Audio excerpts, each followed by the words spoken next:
Est-ce que vous voyez l'écran? C'est bon? Oui, c'est bon. On voit bien l'écran? C'est parfait pour moi. Super. Très.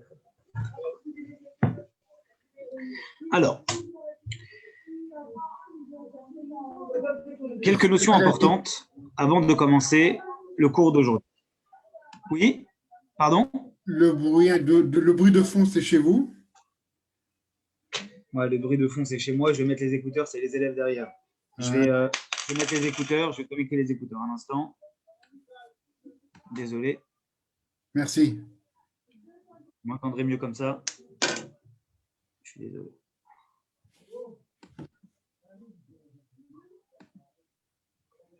Un instant, je connecte les écouteurs.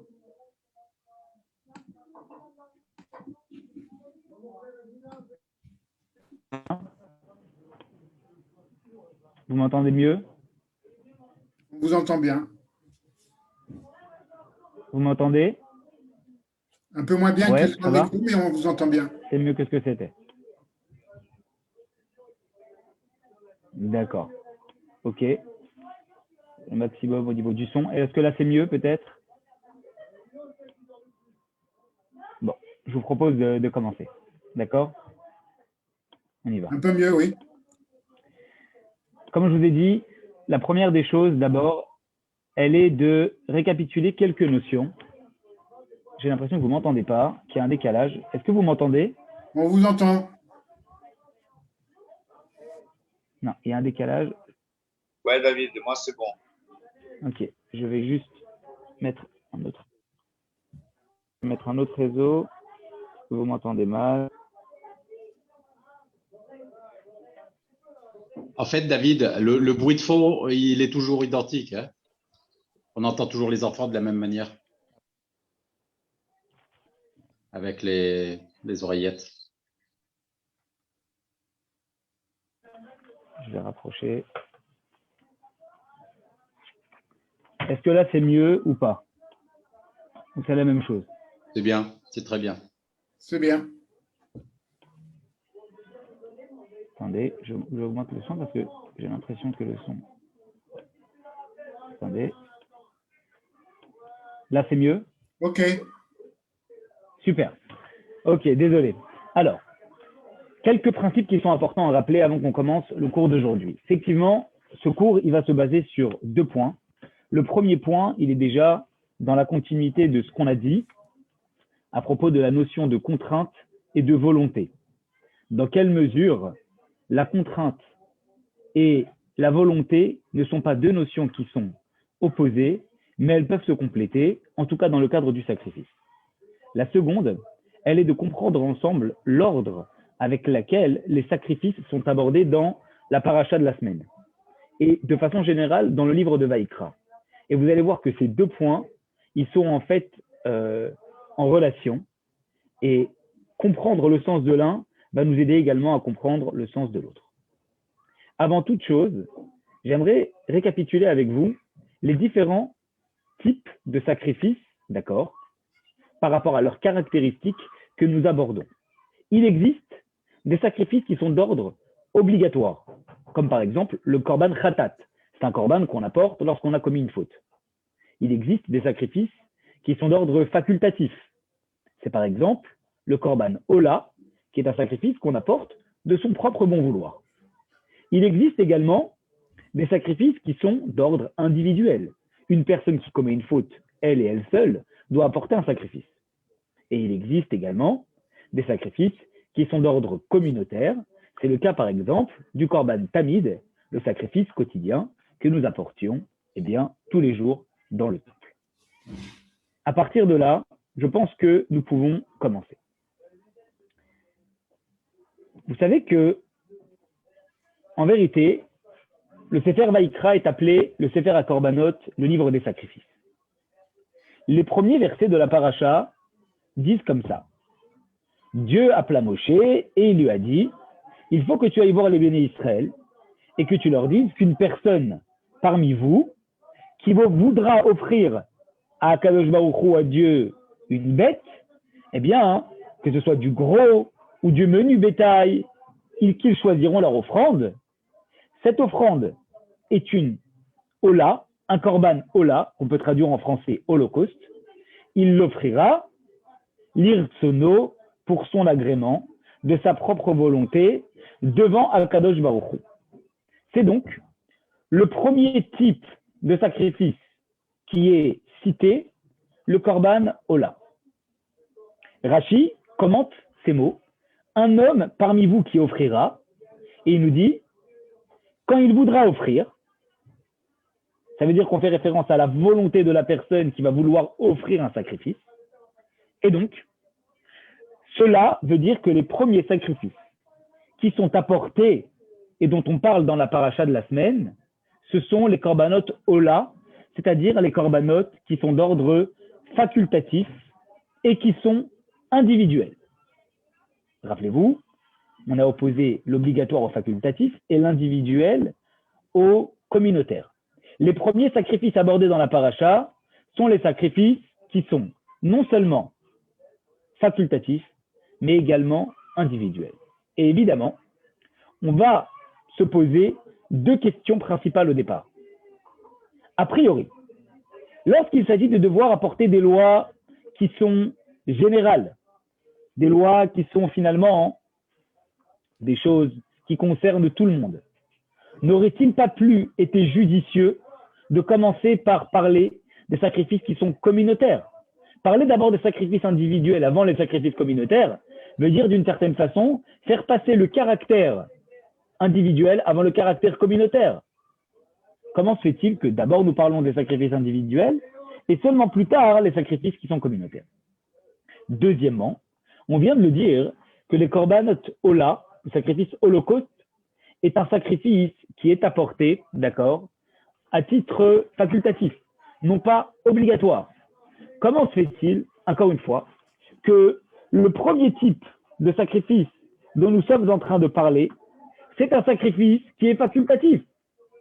Le facultatif est important, certes, mais si déjà Dieu parle à Moshe Rabbeinu et lui demande d'ordonner au béni Israël de faire quelque chose, on est dans la notion de transmission, de mission de Dieu. Et si nous sommes dans la mission de transmission de Dieu, pourquoi ne pas d'abord citer les choses qui sont obligatoires et seulement après les choses qui sont facultatives? Parce que si vous mettez dans la tête de quelqu'un que d'abord vous allez lui transmettre les choses dont il n'est pas obligatoire et seulement après les choses qui le sont, alors même les choses qui sont obligatoires, il va commencer à les prendre à la légère. Parce qu'il va voir que la première des choses dont vous êtes en train de lui parler, ce sont les détails qui sont facultatifs. Et seulement après ce qui est obligatoire. Or là, pour pouvoir transmettre la ligne de conduite, peut-être qu'il aurait été plus judicieux de commencer par parler justement des korbanot, eh bien des sacrifices qui sont obligatoires. Donc en fait, les deux notions que nous retirons du sacrifice de Ola, elles sont problématiques dans la mesure où a priori ce ne devrait pas être par ces choses-là que nous devrions commencer.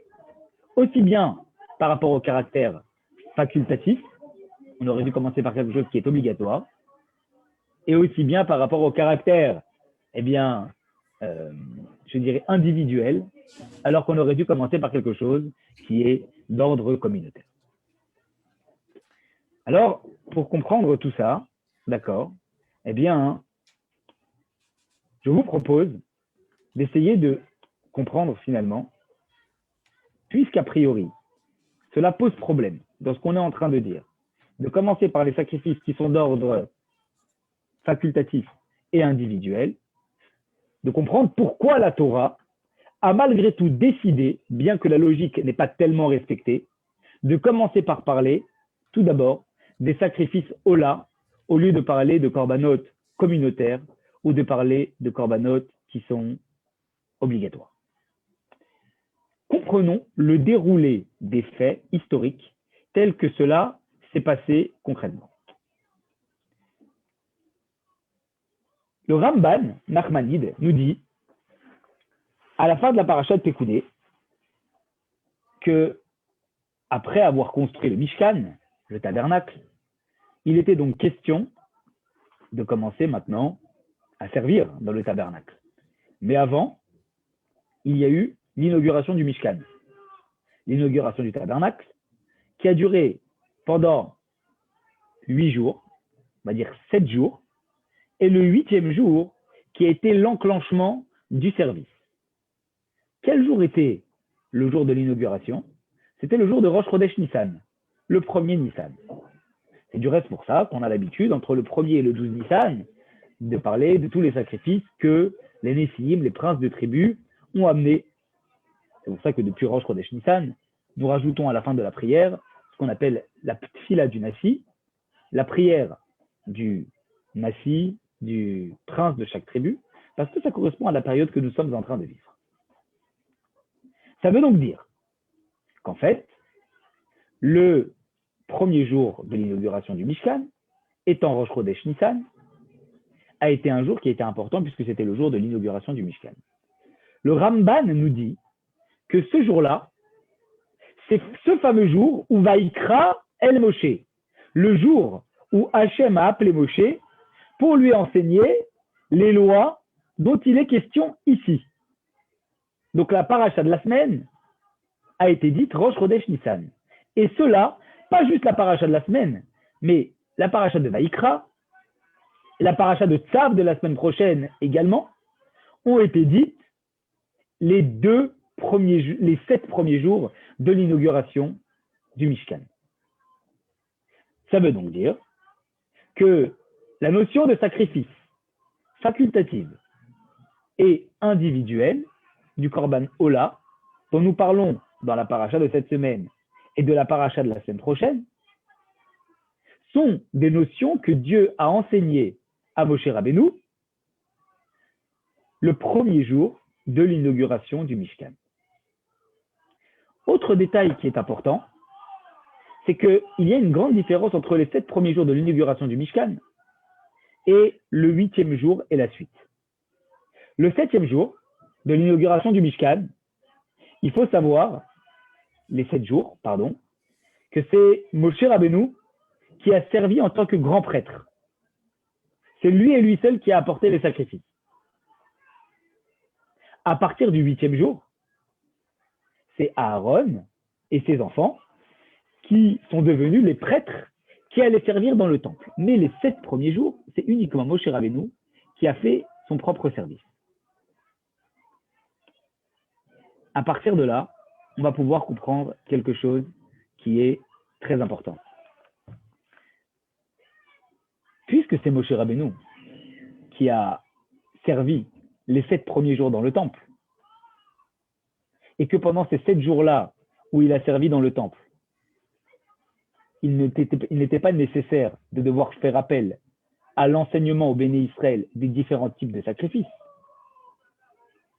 eh bien à ce moment-là, Moshe Rabbeinu maîtrisait donc déjà les lois, et il pouvait, à partir de ce qu'il avait, être en mesure déjà d'apporter les différents sacrifices. La question, elle change à partir du 8e jour. Parce que le 8e jour, il n'y a plus que Moshe Rabbeinu qui est concerné par les sacrifices. Qui est concerné également Aaron et ses enfants, qui vont devoir apporter les sacrifices cette fois-ci, et eux ont besoin de connaître les lois des différents sacrifices.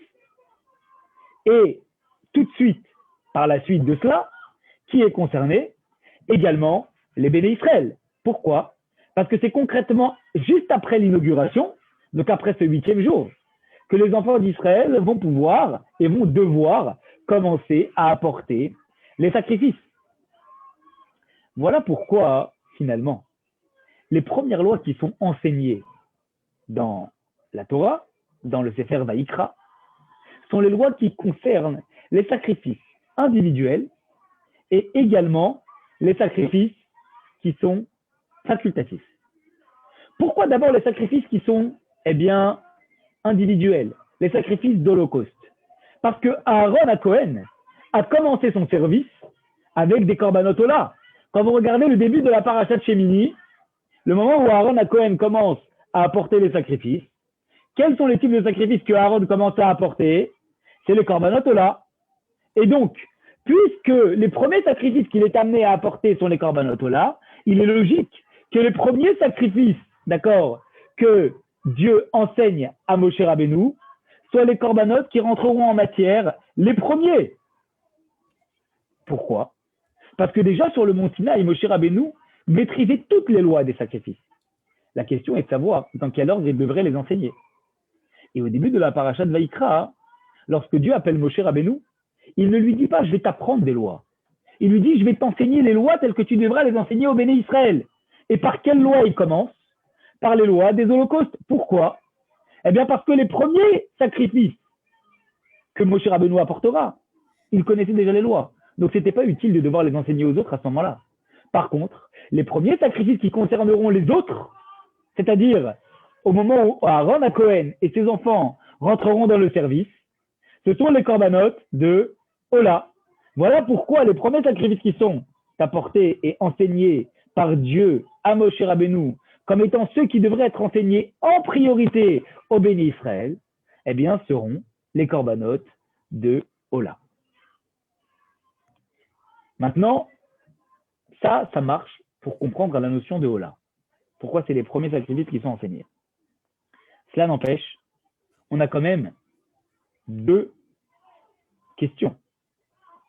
On a compris que les korbanot Ola devaient être les premiers à être enseignés parce que c'est ceux qui rentreront les premiers en matière à partir du moment où Aaron et ses enfants commenceront. Mais cela ne nous explique pas pourquoi, eh bien, ce sont exclusivement des sacrifices qui sont d'ordre facultatif et des sacrifices qui sont d'ordre individuel qui devraient être enseignés en premier.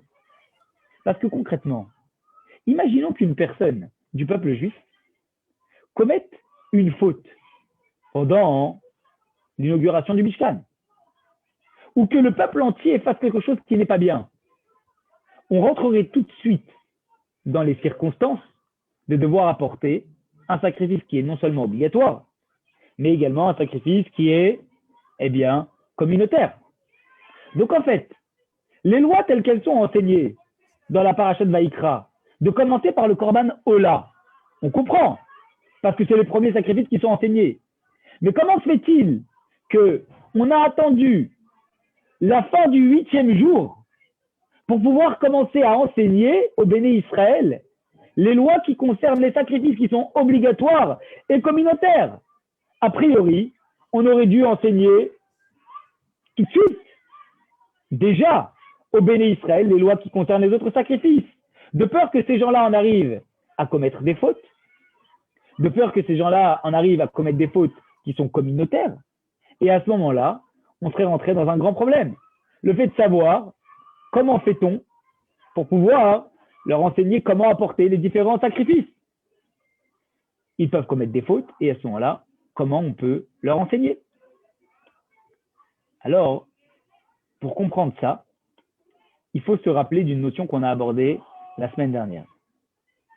Vous vous souvenez que la semaine dernière, on avait dit, d'accord, que la raison pour laquelle le temple, le Mishkan, est appelé le Mishkan à Edout, le tabernacle de témoignage, c'est parce qu'en fait, eh bien, ce tabernacle-là, il est venu être en même temps l'expiation, mais en même temps la preuve du pardon de Dieu aux enfants d'Israël. Il leur a demandé de faire un tabernacle parce qu'il les a pardonnés de ce qu'ils avaient fait. C'est en fait un gage de confiance que Dieu accorde au Béné Israël en leur donnant le tabernacle. Alors, venez maintenant, on essaye de se positionner. Les Béné Israël, ils viennent de recevoir le gage de confiance du pardon qui leur est accordé. Pensez-vous sérieusement que les 7 jours d'inauguration et qui viennent justement mettre en valeur le gage de confiance que Dieu a accordé au Béné Israël par rapport au fait qu'ils ont obtenu le pardon de Dieu, puisse être une période propice pour les Béné Israël pour faire des fautes? Quand on vous offre un cadeau, les premiers jours, vous avez beaucoup d'adrénaline autour de ce cadeau. Et c'est vrai qu'avec le temps, peut-être que ce cadeau-là, qui était tellement important à vos yeux les premiers jours, il peut peut-être petit à petit prendre une place accessoire. Mais c'est sûr que les premiers jours où vous recevez ce cadeau-là, vous êtes en train de fêter ce cadeau-là. Vous êtes tellement à fond sur cette notion que vous n'êtes pas en train de vous préoccuper du reste. Cela veut donc dire que c'est une évidence que puisque les béné Israël, pendant ces 8 jours d'inauguration, ces 7 jours d'inauguration et le 8e jour, sont des jours finalement qui étaient tellement importants parce que ce qui était au centre de l'assemblée du peuple juif était justement le Mishkan qui est venu être le gage de confiance et la caution par rapport à l'expiation de la faute du veau d'or. Pensez-vous un seul instant que cette période puisse être propice pour les béné Israël pour commettre des fautes? Non.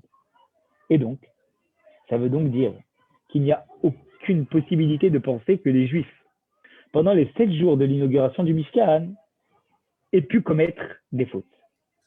Non seulement ça, mais en plus, alors que le Mishkan est venu, on va dire, pas commémorer, mais mettre en valeur la générosité intense du peuple juif qui ont contribué, comme on l'a vu les semaines précédentes, en amenant tous les matériaux nécessaires pour pouvoir construire le Mishkan.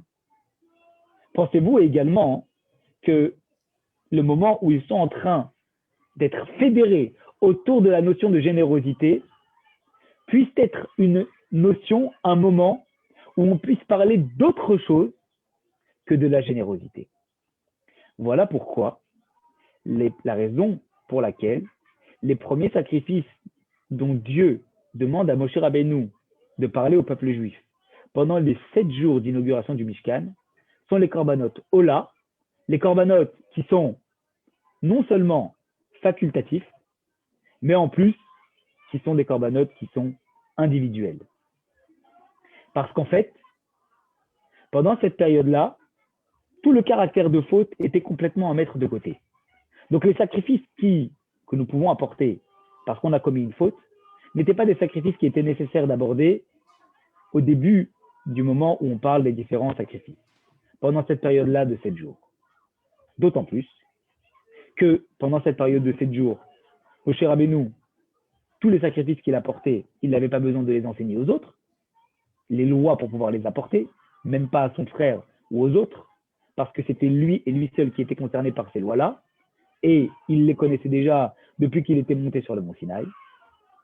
Et si déjà on doit enseigner aux béné Israël des sacrifices, alors commençons par leur enseigner tout d'abord des sacrifices qui vont leur concerner directement, c'est-à-dire les sacrifices qui concernent ceux qui vont être les premiers à être apportés, quand le service va commencer par d'autres personnes que Moshe Rabbeinu, Aaron et ses enfants, qui ont commencé à apporter le korban Ola, qui en plus d'être le premier sacrifice qui serait amené à être apporté, c'est un sacrifice qui montre la générosité, cette même générosité qui était celle dont on fait preuve le peuple juif lorsqu'ils ont apporté les différents matériaux pour construire le Mishkan, et donc ils étaient déjà dans cet élan de générosité, et en plus du fait qu'on n'est pas dans la notion d'obligatoire, on est dans la notion de facultatif, parce que toutes les choses qui sont obligatoires sont des notions qui n'existeront qu'après le moment où l'inauguration serait terminée, et à ce moment-là viendra une autre période où peut-être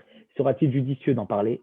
Mais pendant cette période-là, nous ne sommes que dans la notion de générosité, dans la notion qui met en valeur le caractère facultatif du sacrifice, parce que c'est celle véritablement qui était au centre des préoccupations du peuple juif pendant cette période de joie où ils sont en train non seulement de commémorer, mais ils sont en train de mettre en valeur le Mishkan, qui est le gage de confiance que Dieu a accordé au peuple juif pour expier la faute qu'ils avaient commise et pour mettre en valeur la générosité et le caractère de Baal Tshuva, de repentir dont ils ont fait preuve à ce moment-là.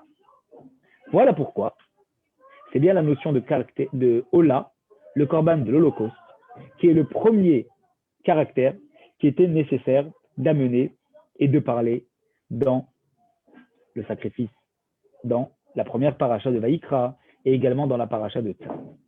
Ça, c'est un argument qui est compréhensible pour la génération du Matan Torah. Et pour les générations à suivre, c'est un peu moins valable. Le contre-argument qui dit que si on commence par quelque chose de facultatif, on aura moins la perception de l'importance d'un Un corban obligatoire reste valable pour les générations qui suivent. Exact, tout à fait. Et c'est pour ça qu'on va en parler dans la note 8 et dans la note 9. C'est prévu. C'est une très bonne question que vous posez, effectivement. Mais d'abord, pour comprendre ça, il faut encore approfondir la notion du sacrifice qui les concerne à eux. Et après, on fera le parallèle nous concernant et on comprendra toute cette notion-là, hein, nous concernant. D'accord? Pourquoi le caractère facultatif avant le caractère obligatoire de notre temps? Pour eux, c'est une chose historique, mais pour nous, comment cela ça se traduit et pourquoi c'est dans ce sens-là et pas dans un autre sens?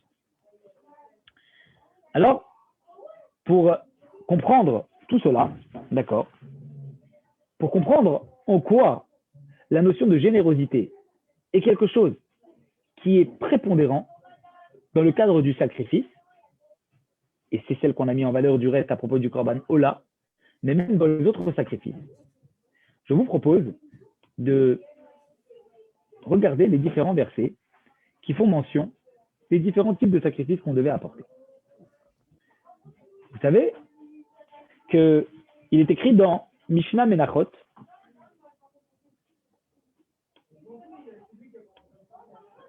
qu'à propos du Korban de l'Holocauste, eh bien, il est écrit, comme on l'a vu mardi, que cela est une odeur agréable pour Dieu, et on avait dit que c'était la satisfaction que ressentait Dieu à partir du moment où on lui offrait un sacrifice et qu'on accomplissait sa volonté.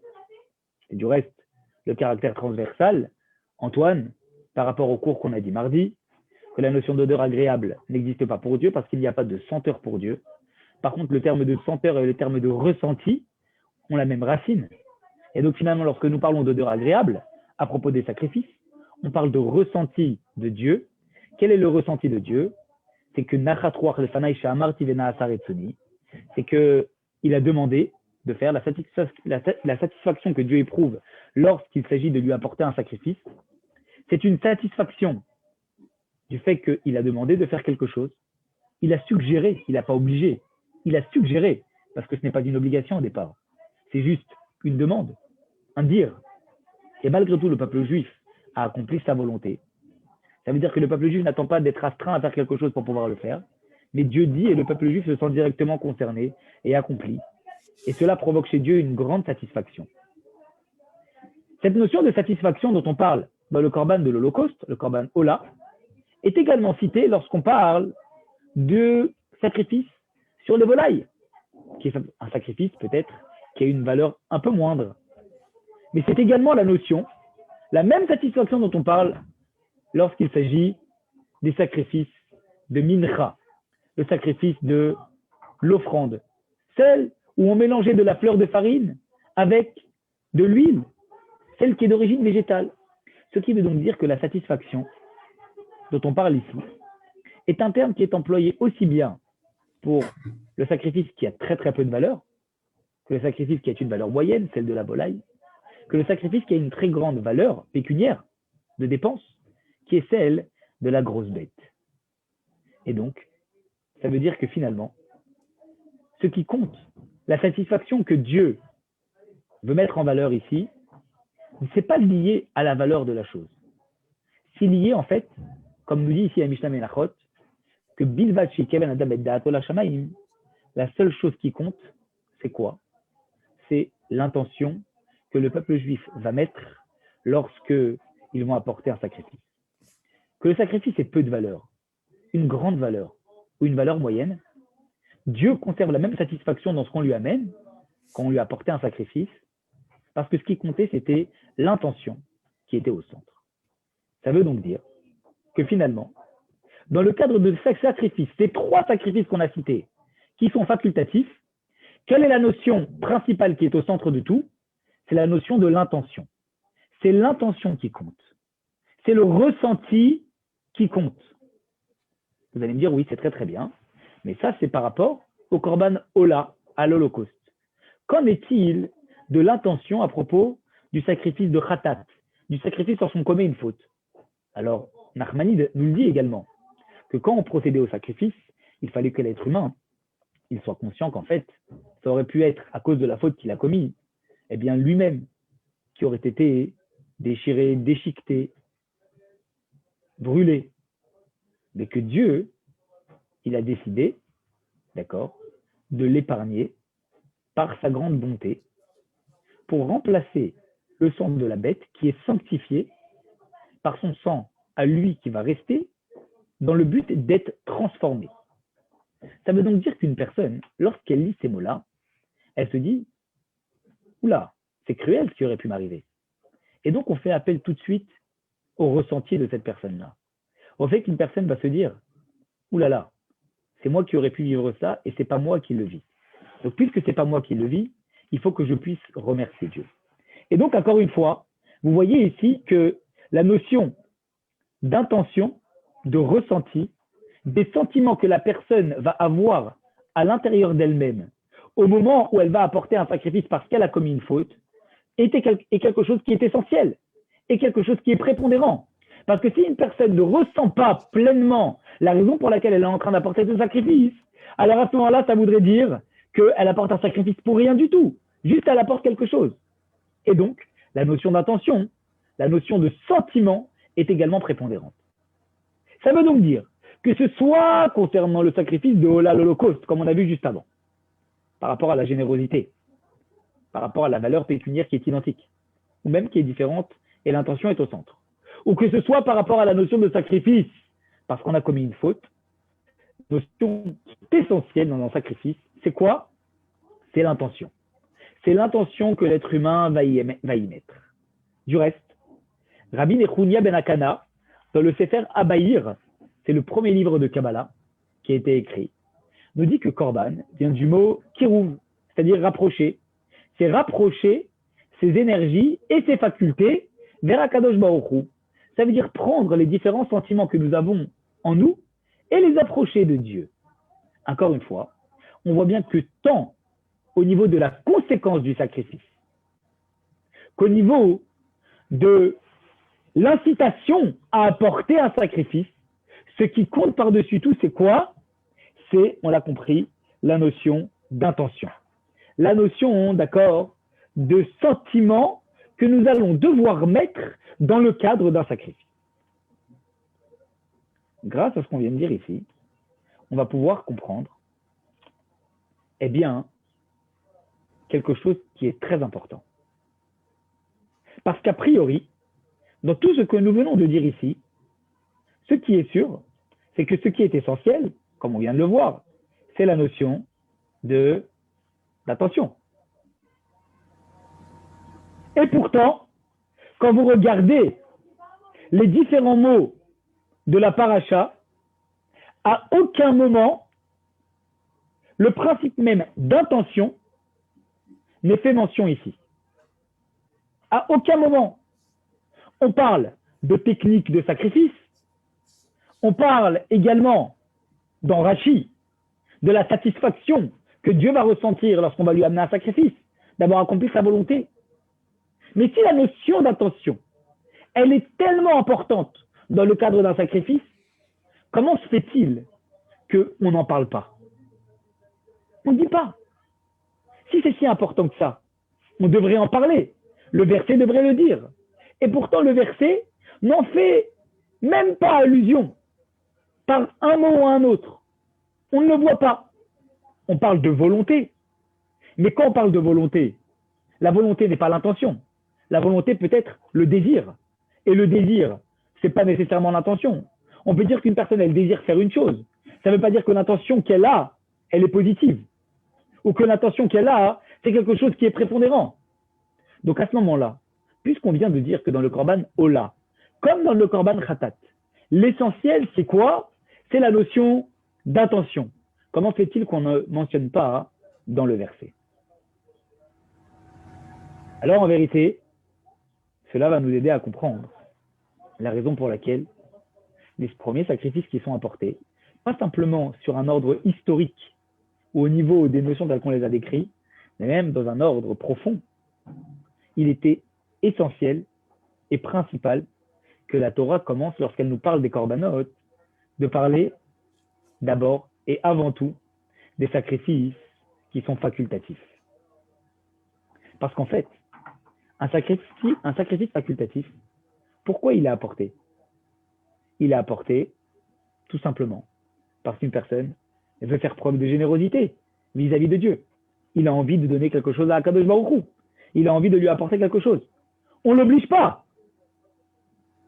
Mais si dans le cadre du sacrifice, l'essentiel, c'est l'intention, ça veut dire le ressenti de la personne qu'il va mettre dans le sacrifice qu'il va apporter, alors à ce moment-là, il était obligatoire de commencer par parler des sacrifices qui sont facultatifs, des sacrifices qui, eux, justement, viennent mettre en valeur le fait même que l'essentiel, le point essentiel dans tous les sacrifices, même dans les sacrifices qui sont obligatoires, même dans les sacrifices qui sont individuels, communautaires, quel que soit le type de sacrifice dont on parle, l'essentiel c'est quoi? C'est la notion de générosité. Et du reste, c'est pour ça que Rashi nous dit Bekorbanot nedava diberaïnian, comme on l'a vu dans le numéro 1. Dans les sacrifices de générosité, le sujet parle. Pourquoi le sujet parle? Il aurait fallu dire Bekorbanot nedava. Ici, on parle de sacrifices de générosité. Pourquoi il a fallu préciser diberaïnian, le sujet parle? Comme pour nous dire que le sujet, c'est-à-dire le sujet général des sacrifices, de quoi il peut parler? Il veut parler de la notion de générosité. Parce que ce qui est au centre, ce qui est le plus important dans la notion de sacrifice, c'est quoi? C'est la notion de générosité. La générosité, c'est donc le socle de tout. Aussi bien lorsqu'il s'agit d'apporter des sacrifices, d'accord? Qu'aussi bien lorsqu'il s'agit d'apporter des sacrifices de nos jours. Ça veut dire quoi? Une personne, lorsqu'elle fait des mitzvot, lorsqu'elle fait les différents commandements, aujourd'hui, elle peut se dire, j'ai des mitzvot qui me permettent d'avoir un bon ressenti. Je ressens la chose quand je la fais. Et il y en a d'autres où je ne ressens pas. J'ai du mal. La Torah vient apprendre que Bekorbanot nedava diberaïnian, que lorsqu'il s'agit de kirouv, lorsqu'il s'agit de se voir se rapprocher de Dieu, l'essentiel, c'est quoi? C'est l'intention. C'est l'intention qui compte. C'est la générosité dans l'action. C'est l'entrain que je vais mettre par rapport à l'action que je suis en train de faire. Ce qui veut donc dire que la mitzvah, elle soit très importante, moins importante à mes yeux, qu'elle soit difficile, moins difficile. Ce que Dieu veut, ce que Dieu attend de nous, au-delà même de l'accomplissement de la chose, c'est l'intention que je vais mettre dans la chose que je vais accomplir. Le vrai kirouv, le vrai korban, le vrai rapprochement, c'est quand je suis en train de mettre mes sentiments, ma générosité au centre de la chose, pour pouvoir me pousser à accomplir la chose telle que Dieu veut que je l'accomplisse. Et ça, c'est essentiel. Et ça, c'est le plus important. Alors si finalement, comme nous sommes en train de le dire ici, la notion de générosité, c'est quelque chose qui est tellement important, à ce moment-là, il y a une grande question. A priori, lorsque vous voyez, eh bien, le sujet de générosité, et le sujet de générosité est quelque chose qui existe dans tous les sacrifices, comme on vient de le dire, alors pourquoi Dieu ne nous a pas facilité la tâche en nous ordonnant de faire preuve de générosité?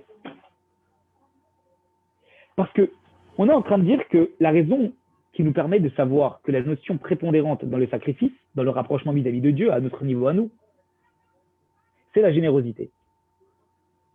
Mais tout ça, c'est sous-entendu. Tu dois le déduire parce que le premier sacrifice que Dieu a parlé dans la paracha de Vaïkra, dans le livre des Korbanot, c'est le sacrifice de la générosité, le sacrifice de l'Holocauste. Il faudrait te dire, non mais, attends, pourquoi Dieu il fait des sous-entendus avec moi? Ça n'aurait pas été plus simple que Dieu m'ordonne de faire preuve de générosité? Si Dieu m'avait ordonné de faire preuve de générosité, alors à ce moment-là, tout aurait été plus simple. Parce que s'il m'avait ordonné de faire preuve de générosité, alors à ce moment-là, j'aurais fait les choses parce que Dieu me le demande. Et j'aurais pas eu besoin d'avoir un sous-entendu au risque de faire une chose sans faire preuve de générosité parce que ça a été fait de façon sous-entendue, et parce que Dieu ne l'a pas ordonné, et donc c'est peut-être très flou pour moi, et donc je ne peux pas le faire. Et à ce moment-là, hein, eh bien, malheureusement, je peux passer à côté de la chose essentielle. Alors comment je fais? Comment je peux faire? C'est un grand problème. Alors en vérité, pour comprendre cela, eh bien, il faut regarder ce que Rashi nous dit à propos des termes employés pour le sacrifice de Nedava. Employés à propos du sacrifice, d'accord, de Ola. Rappelez-vous, on en a parlé lundi. La notion de contrainte et la notion d'aveu. Il est écrit, il devra l'offrir. Qu'est-ce que Rashi nous dit? Rashi nous dit, cela nous apprend qu'on doit l'obliger à exécuter le vœu. Il a voulu faire preuve de générosité et on doit le contraindre à faire ça. D'un autre côté, c'est marqué qu'on ne peut pas le contraindre parce qu'il faut que ça vienne de son agrément. Il faut que ça vienne de lui-même. Alors comment on fait? Comment ça marche? Si ça doit venir non seulement de l'un, mais ça doit venir également de l'autre. Comment on fait pour lier les deux? Alors en fait, on dit, en vérité, ce qu'on va faire, c'est qu'on va le contraindre, le prendre en gage, comme on avait dit dans la Gemara, jusqu'à ce que lui dise de sa propre bouche, je veux apporter le sacrifice. Ça veut dire qu'il manifeste la notion de générosité parce que, au départ, il a fait preuve de contrainte. Vous allez me dire, oui, mais il y a un problème. Du reste, le même problème qui se pose, comme on en a parlé lundi à propos de la femme, du divorce. On a dit, finalement, une femme, eh bien, quand elle veut son guet, si le mari refuse, on va le contraindre de lui donner jusqu'à ce qu'il dise, je veux lui donner, et qu'il lui donne. On va dire, mais comment c'est possible? S'il le donne contre son bon vouloir, ça ne marche pas. Alors, il faut comprendre quelque chose qui est essentiel. À l'origine, un juif, en lui, il a le concept même, le principe même de générosité. Au fond de lui, une personne, elle veut toujours accomplir la Torah et les mitzvot que Dieu lui demande. Parce qu'il a le bon penchant. Et le bon penchant, c'est, a priori, accomplir la volonté de Dieu. Le problème, c'est que parfois, le mauvais penchant, il prend ses aises et il commence à voiler la face de l'homme, au point, parfois, de mettre des bâtons dans les roues, dans l'esprit. Allô? Vous m'entendez? Oui. Oui. Mettre des bâtons dans les roues, dans la volonté de cette personne d'accomplir la volonté de Dieu.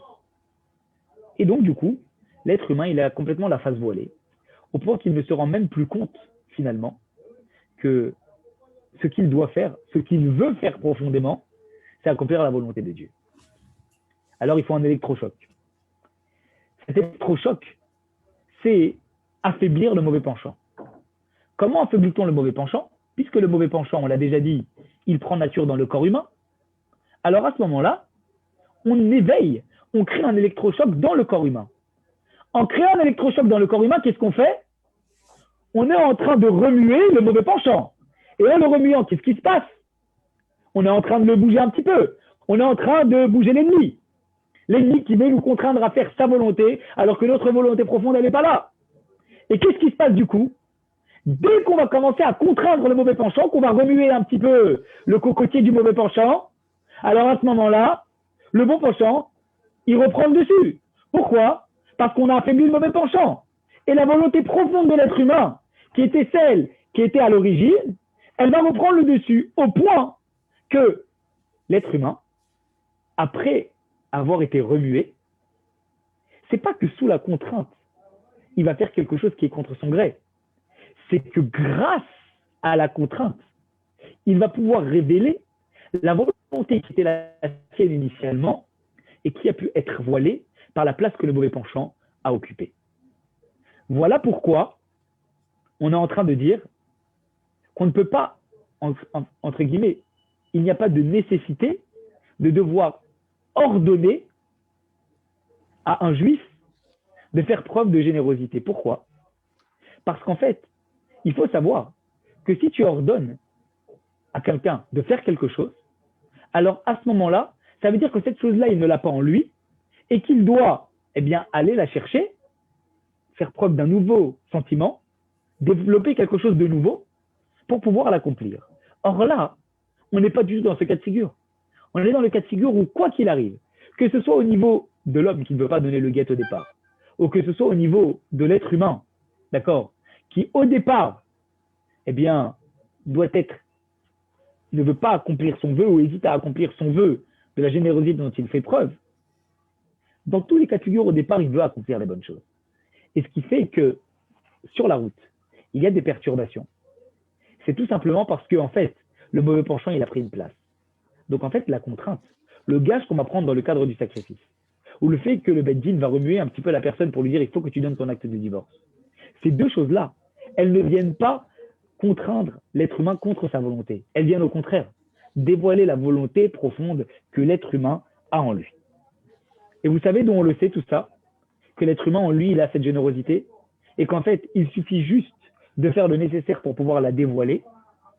On le tient des mots qui sont utilisés à propos du sacrifice. Comment est décrit l'être humain à propos du sacrifice qu'il va apporter? Les mots du verset, c'est Adam qui akriv miken, un homme d'entre vous qui va appeler. Vous savez que l'être humain, il a différents types de qualificatifs. L'être humain peut être appelé de 4 façons différentes. Adam, tout en haut. Ensuite, Ish. Ensuite, Enoch. Et ensuite, Gever. J'explique. Adam, comme vous le voyez ici, ça s'affiche à l'écran, ça vient du mot Adamé Lélion, ça vient du mot ressembler. Ça veut dire en fait, on décrit un homme comme Adam parce qu'il ressemble à son créateur. C'est le niveau le plus ultime de l'être humain, celui qui ressent les sentiments et celui qui arrive, malgré les sentiments qu'il va ressentir et extérioriser, à les diriger dans le bon sens. Que ces sentiments soient cadrés par son esprit et que son intellect ait un contrôle sur les sentiments qui vont malgré tout s'exprimer.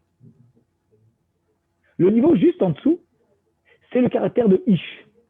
Ish veut dire un être humain qui fait preuve de bons sentiments, mais il n'arrive pas à les cadrer par son esprit. Ses sentiments sont tellement débordants que parfois, il bascule dans l'extrémisme de ses bons sentiments. Il n'a pas de limite aux bons sentiments. C'est Ish. Juste en dessous, on a le caractère de Enoch, le Tohar, le descriptif de l'être humain, qui est appelé par le terme de Enoch. Enoch veut dire l'être humain qui a une certaine faiblesse, soit dans les sentiments, parfois il a des sentiments qui sont négatifs, soit dans son intellect, parfois il a des pensées qui sont négatives. Alors que le premier, il était au top dans les deux, que le second, il avait que des bons sentiments, mais parfois il basculait dans l'extrémisme, mais ils étaient toujours positifs. Celui qui est juste en dessous, le Enoch, c'est celui qui a une faiblesse, soit parfois dans ses pensées, soit parfois dans ses sentiments, et parfois il bascule dans des sentiments qui sont négatifs ou des pensées qui sont négatives. Et celui qui est tout en bas, le Gever, c'est celui qui a de la négativité aussi bien dans ses pensées que dans ses actions et que dans ses sentiments. Et son travail à lui, il est constamment d'être mitgaber. Il a le devoir de se renforcer et de lutter contre ses mauvaises pensées dans ses mauvaises actions pour pouvoir réussir à devenir meilleur. Mais bizarrement, ce qui est intriguant, c'est que dans le cadre du sacrifice, comment l'être humain est appelé? Il n'est pas appelé Gever, il n'est pas appelé Enoch, il n'est pas appelé Ish. Comment il est appelé dans la paracha? Adam, qui a écrit Miken. Ça veut dire que l'être humain que nous sommes en train de décrire dans le cadre du sacrifice, c'est quoi comme être humain? C'est le Adam. C'est celui qui est au top au niveau de ses actions et au top au niveau de ses sentiments et de ses pensées. Alors on dit, mais c'est pas possible. Parce que s'il apporte un sacrifice dans la générosité, je comprends. Puisque tu me dis que l'essentiel, quand il apporte un sacrifice au départ, c'est l'holocauste, et l'holocauste, c'est la générosité. Alors admettons que la générosité, c'est quelque chose qui soit pleinement en lui. Je comprends. Mais n'oublie pas que le terme de Adam, il est également employé lorsqu'il s'agit de l'homme qui commet des fautes. Du reste, lorsqu'on a appelé Adam, l'homme, lorsque Dieu a dénommé Adam Arishon Adam, c'est un terme qui est employé aussi bien avant qu'il commette la faute de l'arbre de la connaissance qu'un terme qui est employé après avoir commis la faute de l'arbre de la connaissance. Ça veut donc dire que la faute est admissible lorsqu'on est Adam. Et de là, nous déduisons en fait que ce que nous sommes en train de dire, lorsqu'il s'agit de sacrifices à apporter, et que malgré tout, c'est le terme de Adam qui est en train d'être apporté, c'est-à-dire qu'en fait, l'être humain, Adam, en lui, il a une âme divine, et cette âme divine, c'est le précurseur de tout.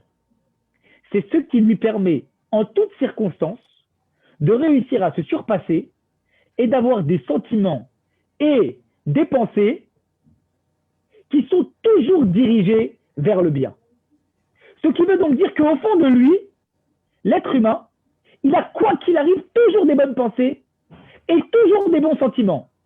Le niveau de Adam est toujours présent chez l'être humain. Mais parfois, comme il y a le mauvais penchant, alors sur ce niveau de Adam, il y a un petit Ish qui vient se greffer, il y a un petit Enoch qui vient se greffer, il y a un petit Gever qui vient se greffer. Est-ce que pour autant, il vient prendre le dessus sur le Adam? Est-ce que pour autant, il vient complètement absoudre et dissoudre le niveau de Adam? Non, le niveau de Adam, il est toujours présent. La preuve, c'est que Adam, avant la faute, après la faute, il s'appelle Adam. L'homme, quand il s'agit d'apporter un corban de générosité, qu'est-ce qu'on dit? C'est que c'est un Adam. C'est le Adam qui est en lui qui lui permet d'apporter le corban de générosité. Et même quand il s'apprête à apporter un corban khatat, un corban de faute, comment il est décrit là-bas? Il est décrit comme étant également Adam. Il est décrit comme étant également l'homme. Mais l'homme, dans ce qui est de plus beau chez lui. Pourquoi? Parce que si déjà il s'apprête à apporter un sacrifice, c'est qu'en fait, il est déjà dans le derrière de la Teshuvah, dans le chemin du repentir. Et donc, c'est que le Adam qui est en lui a déjà pris le dessus. Et donc, quel que soit le caractère de l'être humain, puisqu'il a en lui une âme divine, et du reste, je vous renvoie ce soir au cours sur l'Elokai Neshama, qui va nous permettre d'approfondir cette notion de, je dirais, de caractère magnifique de l'âme, quelles que soient les circonstances de faute ou qu'il n'y a pas de faute, eh bien, malgré tout, quoi qu'il arrive, comme il a en lui ce niveau de Adam, ça veut dire qu'il a en lui toutes les forces pour faire preuve de la générosité maximale en toutes circonstances et des pensées les plus belles, quel que soit ce qui va se passer. Voilà pourquoi on a dit tout à l'heure qu'il n'y a pas besoin d'ordonner à un homme de faire preuve de générosité. Et que quoi qu'il arrive, la générosité, c'est le socle de tout. Pourquoi? Parce que comme l'homme, il a en lui le niveau de Adam, quoi qu'il arrive, alors à ce moment-là, il n'y a pas besoin de lui ordonner de faire quelque chose parce que cette chose-là, elle est en lui déjà à la base. Il n'y a pas besoin qu'il développe un nouveau sentiment parce qu'il a en lui ce sentiment-là de la générosité et de, je dirais, du niveau maximal qui est compris dans le niveau de Adam. Il n'y a pas besoin non plus de devoir commencer par autre chose. Parce que si déjà, lorsqu'on parle de korban, de sacrifice, de rapprochement de Dieu, ce qui est principal, c'est quoi? C'est la notion de Adam, la notion de générosité, qui est en lui, mais qu'il doit dévoiler. Parce que parfois, elle n'est pas dévoilée, elle est voilée. Alors vous allez me dire, oui, c'est très très bien. Alors on a compris que Adam, c'est le niveau qu'il a toujours en lui, il doit le dévoiler. C'est pour ça que dans le cas du sacrifice, c'est le mot de Adam qui est appelé, parce que le Adam, c'est la générosité maximale avec le cadrage maximal de cette générosité. Et voilà pourquoi c'est le premier sacrifice qui est apporté, qui est cité. Mais le problème, il est comment on fait pour dévoiler cette générosité. Parce que c'est bien beau de parler de générosité, mais encore faut-il savoir comment on peut faire pour la dévoiler. Alors, pour comprendre comment on la dévoile, eh bien, il suffit de regarder comment la paracha de la semaine commence. La paracha de la semaine, elle commence au moment où Dieu dit à Moshe Rabbeinu, c'est marqué Vaikra el Moshe. Il a appelé Moshe. Vous Vous savez ce que nous disent les commentateurs à propos de cette phrase-là, Vaïkra, de ce mot-là, Vaïkra? Il dit qu'en vérité, il y a plein de termes qui permettent d'expliquer comment Dieu se dévoile à quelqu'un. Il peut, Vayetzav, il peut lui ordonner. Vayakar, il peut surgir. C'est le terme en général qui est employé lorsqu'il s'agit des prophètes qui sont idolâtres. Mais Dieu se dévoile à eux comme Bilam. Quand Dieu dit Vaïkra, nous dit Rashi, c'est un langage de riba. C'est un langage d'affection. Ça veut dire qu'en fait, Dieu manifeste de l'affection vis-à-vis d'une personne. Et en fait, en manifestant de l'affection vis-à-vis d'une personne, qu'est-ce qui se passe? Eh bien, lorsque Dieu voit à l'origine qu'une personne, elle est pleine de générosité, alors Dieu, comme le renvoi du visage de l'être humain à travers l'eau qui est le miroir de l'être humain, il lui montre également cette générosité. Vous vous souvenez, mardi, on a dit que la satisfaction que Dieu a éprouvée quand il a reçu le corban de Noé, le sacrifice de Noé, c'est parce que Noé était satisfait de lui-même. Donc, autrement dit, quand Dieu est le miroir de l'être humain, alors automatiquement, quand l'homme fait preuve de générosité, Dieu manifeste de la générosité à son tour. Mais le problème, c'est que ça ne vient pas expliquer comment l'homme dévoile la générosité qui est au fond de lui. Alors, il faut savoir quelque chose. Puisque la générosité est déjà en nous, en toutes circonstances, et que le niveau de Adam est quoi qu'il arrive en nous, ça veut dire que Dieu, quoi qu'il arrive, le fait de nous avoir donné à l'intérieur de nous ce niveau de Adam, c'est qu'il nous a déjà donné toutes les forces pour pouvoir manifester notre générosité. Ça veut dire qu'en fait, l'affection de Dieu, c'est un prérequis qui est en chacun de nous. Et puisqu'on a cette affection qui est en chacun de nous, alors à ce moment-là, ça nous pousse à faire preuve de générosité. Et quand on va faire preuve de générosité, alors Dieu, il va manifester encore plus d'affection vis-à-vis de nous. Ça veut dire que Dieu nous donne les forces de faire preuve de générosité en nous, par l'affection qui nous témoigne à chaque instant. Ça va pousser l'être humain à vouloir éprouver de la générosité et faire preuve d'affection. Et en plus de ça, quand l'être humain il va manifester et matérialiser sa générosité et son affection, alors à ce moment-là, Dieu il va lui donner encore plus de générosité, encore plus d'affection. Et cela est quelque chose qui est essentiel, qui est prépondérant, parce que c'est ce qui permet effectivement de donner à l'être humain un sens dans l'accomplissement des différentes choses qu'il est en train d'établir. Alors maintenant, je vais revenir sur la question initiale posée par M. Brice. M. Brice a posé la question, il a dit tout à l'heure, c'est très très bien, mais le problème il est qu'il y a le contre-exemple. C'est quoi le contre-exemple? Le contre-exemple, c'est de dire, si je commence par quelque chose qui est dans la vie de tous les jours, facultatif, alors je pousse l'être humain, justement, à faire tout type de choses, et le caractère obligatoire, il va être complètement avalé par le caractère facultatif. Mais je vous dirais en fait que ça marche quand il n'y a pas de prérequis, quand il n'y a rien en nous. Le problème, il est, et plutôt je dirais la solution, elle est, que comme Dieu, il a mis déjà en chacun de nous, à l'origine, quoi qu'il arrive, le principe même de générosité, ça veut dire que la meilleure façon de matérialiser en fait l'action de l'être humain n'est pas en lui ordonnant quelque chose. Elle est au contraire en stimulant la générosité qu'il a en lui. Pourquoi Comment on fait pour stimuler la générosité qu'il a en lui? Excusez-moi, juste le son. Voilà, juste le son. Comment on fait pour manifester la générosité qu'il a en lui? Eh bien, c'est très simple. Pour faire appel à la générosité qu'il a en lui, on lui manifeste de l'affection. Si je viens vis-à-vis de quelqu'un, que la première chose que je lui dis, c'est je t'enjoins à faire ça, la seule chose qu'on va développer chez lui, c'est la notion d'opposition, la notion d'adversité.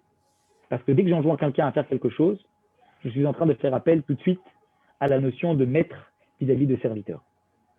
Par contre, lorsque je suis en train, avant toute chose, de commencer vis-à-vis d'un être humain, à parler de générosité, ce que je suis en train de cultiver chez lui, c'est justement de faire appel à la générosité qui est enfouie en lui. Ce niveau de Adam, qui est quoi qu'il arrive en lui. Est-ce qu'il l'a dévoilé? Pas sûr, parce que peut-être que le niveau de Ish, de Gever ou de Enoch a pris le dessus. Mais ce qui est sûr, c'est qu'il l'a en lui. Donc Dieu, en commençant par faire appel à la notion de générosité chez l'être humain, il fait en sorte de dévoiler la générosité que nous avons en nous. Et cette générosité-là, elle va nous permettre de vouloir encore plus manifester de l'attention vis-à-vis de Dieu, au point que même les actions que Dieu nous enjoint à faire, on va finir par les faire par générosité, en y mettant le ressenti et l'entrain nécessaire et indispensable qui est nécessaire dans les actions. Mais si j'avais commencé par l'ordre, alors à ce moment-là, pas simplement je fais appel à la notion d'adversité, mais je ne cultive pas la notion de générosité qu'il y a à l'intérieur de l'être humain. Et à ce moment-là, je peux mettre complètement à côté et passer à côté de la générosité et de l'entrain qui est nécessaire dans l'accomplissement des mitzvot, comme on l'a décrit avant. Voilà pourquoi, quoi qu'il arrive, Dieu il a voulu commencer par parler de la notion de générosité dans les sacrifices. Parce que ce qui est essentiel chez l'être humain, c'est de faire appel à l'affection que Dieu a pour lui. Et Dieu manifeste une énorme affection pour chacun de nous en nous donnant ce qui est nécessaire. Ces forces-là, elles vont nous permettre de révéler le Adam qui est en nous pour pouvoir l'extérioriser, faire appel à notre générosité. Dieu est généreux avec nous. Il fait appel à notre générosité. Cette générosité, elle nous permet d'être généreux autour de nous. Mais en plus de ça, de manifester cet entrain et ce ressenti qui est essentiel, comme étant l'intention, dans chacune des actions que nous allons éprouver, au point que même dans les actions qui sont après obligatoires, eh bien, on va réussir à les faire avec entrain et pas juste avec la nécessité de devoir les faire en baissant la tête. Ça ne veut pas dire qu'on ne doit pas être soumis à Dieu, mais même cette soumission, on finit par le faire avec générosité. Parce que si j'enjoins quelqu'un à être soumis, il le fait de mauvais cœur. Par contre, quand je cultive la générosité qu'il a en lui, alors même le fait d'être soumis vis-à-vis de Dieu, il le fait avec simra, il le fait avec joie, il le fait avec shtourem, il le fait avec entrain, et il est content de faire ça au point qu'il a envie encore plus d'accomplir ce que Dieu peut demander de lui. Voilà pourquoi la notion principale, c'est la notion de générosité, parce que même si parfois un homme, on a l'impression qu'il n'a pas envie de faire, au fond de lui, sa volonté profonde, elle est toujours de faire le bien. Alors parfois, il faut remuer un petit peu le cocotier pour le secouer, pour qu'il arrive à faire le bien. Mais en faisant ça, qu'est-ce qu'on arrive à faire? On arrive à cultiver, à dévoiler le niveau de Adam pour qu'il fasse en sorte que dans chacune de ses actions, qu'elles soient obligatoires, qu'elles soient facultatives, dans tous les cas, elles soient empreintes d'intention, de générosité, de ressenti positif, pour que toutes ces actions, elles puissent être dirigées vers la générosité et nous conduire vers Mashiach et le troisième temple. Oui. Razak, merci David. Razak, très beau discours. Vous avez compris ce lien-là. Ces 4 niveaux d'être humain, c'est une notion qui est essentielle. De bien comprendre ça. On n'a pas l'habitude d'entendre ces notions-là. On a l'impression qu'on doit atteindre le niveau de Adam. Mais le niveau d'Adam, oui, on l'a l'atteindre. Mais ce n'est pas parce qu'on doit l'atteindre qu'on ne l'a pas en nous. On l'a en nous puisqu'on s'appelle tous des Adam. Puisqu'on porte le nom de Adam Arishon. Et que Adam veut dire ressembler. Et que ressembler veut dire qu'on ressemble à Dieu. Et qu'en nous, on a une Neshama qui fait qu'on a une partie de Dieu, donc on lui ressemble. Donc en nous, on a le niveau de Adam. Après, il faut le dévoiler. N'empêche qu'en hébreu moderne, mais on a. Pardon? Excusez-moi. N'empêche qu'en hébreu moderne, c'est le gever qui a la notion positive. Alors, en fait, non. Vous savez pourquoi, Monsieur Brice? Parce que gever vient, oui, en hébreu moderne, c'est-à-dire on l'utilise, le gever, qu'un gever. Mais gever, ça vient de quel mot? Ça vient de mitgaber. Mitgaber veut dire celui qui doit lutter. Celui qui est dans la lutte, c'est celui qui a une opposition. Donc ça veut dire qu'en fait, c'est celui à qui il y a des manquements et il doit lutter pour pouvoir passer au-dessus de ces manquements. Alors que Adam, c'est celui qui est dommé. Dommé, c'est celui qui ressemble. C'est-à-dire celui qui est identique à Dieu. Donc celui qui est arrivé au summum. Mais le Gever, il a le Adam. Et ce qui l'aide à être mitgaber, heureusement, ce qui l'aide à lutter, c'est parce qu'il a le Adam au fond de lui qui va lui permettre de lutter, parce que sinon, il ne pourrait pas réussir. Vous comprenez? Alors, je vois une question de M. Raymond. Le fait d'individualiser en premier le Corban, ça apporte et transmet du positif à soi et autour de soi. Cette satisfaction se répercute et s'amplifie auprès de tout le peuple juif qui est sans doute plus enclin à ce moment-là de se retrouver réunis au temple en communauté. Qu'en pensez-vous? Donc vous dites en fait, c'est le caractère individuel sur lequel on se concentre qui nous permet après de pouvoir collectiviser, je dirais, la notion. Effectivement, vous avez raison. Mais en fait, on peut le voir, c'est transversal encore une fois. Je récupère ce terme parce qu'il est important. Parce que si une personne, elle se renforce en elle-même, alors elle a la capacité, après, de pouvoir s'ajouter au collectif, pour pouvoir faire profiter le collectif de sa transformation personnelle. Mais d'un autre côté, on peut se dire que parfois une personne, elle n'arrive pas elle-même à se travailler. Et le fait de se collectiviser, le fait de s'investir pour le collectif, ça l'aide à se responsabiliser elle-même, au point que son individualité à elle-même en arrive à devenir transformée. Donc en fait, c'est pas l'un, c'est pas l'autre. c'est important de rappeler à une personne qu'elle a toutes les forces à l'origine, au départ, pour se travailler elle-même, parce qu'elle a le Adam en elle, et elle peut faire preuve de tout, puisque Dieu la chérit, Dieu l'aime, et il lui manifeste beaucoup d'attention et de générosité. Mais d'un autre côté, il ne faut pas qu'il oublie que s'il n'arrive pas à se transformer, s'il est au niveau de Gever, au niveau de Enoch, au niveau de Ish, il n'arrive pas à devenir un Adam, c'est pas grave. Investis-toi pour les autres. Et si tu t'investis pour les autres, alors ton Adam, il va se rajouter au Adam de l'autre, et au Adam de l'autre, au Adam de l'autre, et tous vos Adam ensemble, ils vont vous permettre à tous de vous transformer. Et c'est ça qui permet à une personne aussi de se responsabiliser quand elle s'investit pour le collectif. Merci, Razak. Merci. Avec grand plaisir. Alors, Razak. bonne journée à tout le monde. On se retrouve ce soir pour Elokai Neshama. On va approfondir, ésotériser la bénédiction de Elokai Neshama du matin que nous disons chaque matin. Vous allez voir, on va décrire ça de façon totalement, je dirais, incroyable, spirituellement, mais en même temps en reliant ça au matériel, dans les notions les plus profondes qu'on va ramener en bas.